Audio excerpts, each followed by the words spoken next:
Global ను కుగ్రామం చేసింది. ప్రపంచంలోని నలుమూలల సమాచారంతో పాటు సమస్తం గూగుల్లో నిక్షిప్తమైంది. దీంతో మనకు ఏం కావాలన్నా జస్ట్ గూగుల్లో సెర్చ్ చేస్తే చాలు, క్షణాల్లో మన కంటి ముందు ఉంటుంది. దీంతో మనకు ఏం కావాలన్నా ముందుగా ఆధారపడేది గూగుల్ పైనే. అయితే కొన్ని మాత్రం గూగుల్లో ఎట్టి పరిస్థితుల్లో సెర్చ్ చేయకూడదు. కాదని సెర్చ్ చేస్తే మాత్రం కటకటాలే. IP అడ్రస్ ను ట్రాక్ చేసి మరీ ఊచలు లెక్కిస్తారు. ఇంతకు ఏం సెర్చ్ చేయకూడదు, ఎందుకు సెర్చ్ చేయకూడదు, లెట్స్ వాచ్.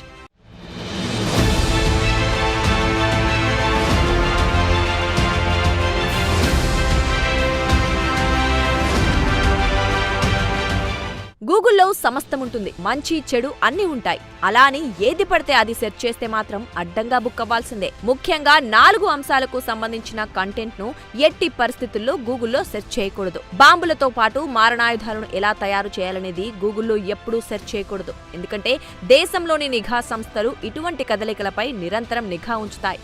సెర్చింగ్ చేసిన వారిపై కఠిన చర్యలు తీసుకుంటాయి.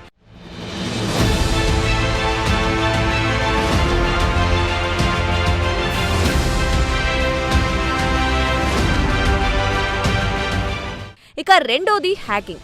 హ్యాకింగ్ ఎలా చేయాలని సెర్చ్ చేస్తే అంతే సంగతులు. గూగుల్లో డివైస్ ని ఎలా హ్యాక్ చేయాలి, పాస్వర్డ్ ని ఎలా హ్యాక్ చేయాలి, లేదా హ్యాకింగ్ టూల్స్ డౌన్లోడ్ ఎలా చేసుకోవాలి అని సెర్చ్ చేయకూడదు. సైబర్ క్రైమ్ యూనిట్ లో ఉన్న వ్యక్తుల దృష్టికి ఈ విషయం చేరితే హ్యాకింగ్ చట్ట ప్రకారం నేరం కాబట్టి చర్యలు తీసుకుంటారు.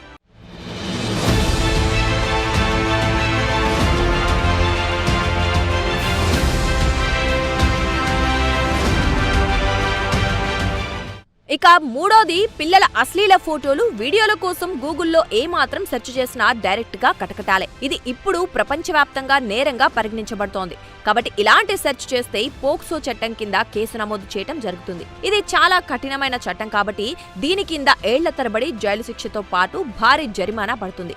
ఇక వీటితో పాటు పైరేటెడ్ సినిమాలపై సెర్చింగ్ చేస్తే కూడా జైలుకెళ్లాల్సిందే. అయితే ప్రస్తుతం OTT లేదా థియేటర్లకు వెళ్లే బదులు చాలా మంది గూగుల్లో ఉచిత సినిమాల కోసం వెతుకుతున్నారు.